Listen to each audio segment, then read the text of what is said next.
अस्सलामुअलैकुम सामीन। 2 जुमादुल ऊला है, 27 नवंबर है। सोशल इंडिया न्यूज़ में आपका खैर मक़दम है। ख़बर का उन्वान है, मुसाफिर ने रेलवे स्टेशन पर नमाज़ पढ़ी तो पुलिस ने उसकी जांच शुरू कर दी।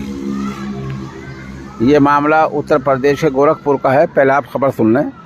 उत्तर प्रदेश के गोरखपुर रेलवे स्टेशन पर एक मुसाफिर ने खुले में नमाज़ पढ़ी है, उसकी वीडियो वायरल हुई है। मामला 24 घंटे पहले यानी गुज़िश्ता दिन शनिचर का है।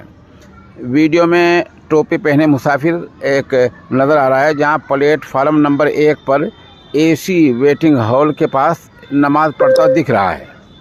आरपीएफ वायरल वीडियो की जांच में जुट गई है और वहां के जो मौके के अफसर हैं उनका कहना यह है कि आसपास के जो चाय वाले हैं, खाने वाले हैं, उनसे जांच की जा रही है।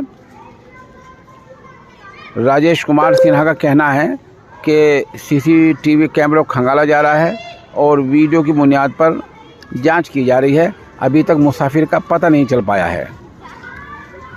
आप अंदाज़ा लगा सकते हैं कि रेलवे में स्टेशनों पर ताश खेले जा सकते हैं, सारे काम हो सकते हैं, लेकिन नहीं पढ़ी जा सकती तो नमाज नहीं पढ़ी। चंद बरस पहले तक नमाज को दूसरे समाज और दूसरे फ़िरक़े के लोग भी अमन की चीज़, बरकत की चीज़, खैर की चीज़, सवाब की चीज़ समझा करते थे और लोग नेक फ़ाल दिया करते थे। लेकिन पता नहीं मामला क्या हो गया है और क्या सरकार आ गई है कि अब खुले में नमाज़ पढ़ने को जुर्म करार दे दिया है। खुले में आप नमाज़ पढ़ेंगे तो थाने मुकदमा दर्ज हो जाएगा।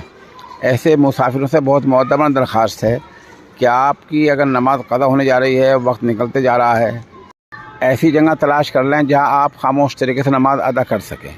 अगर ऐसी जगह वक्त पर नहीं मिलती है तो उस नमाज को मौखर कर लें या फ़ोन करके किसी आलिम दीन मुफ्ती से मसला मालूम कर लें कि ऐसी सूरत हाल में मुझे क्या करना चाहिए। बिला वजह के इस तरह कानून की ज़द में आना और पुलिस की जांच में आ जाना, ये कोई मुनासिब बात नहीं।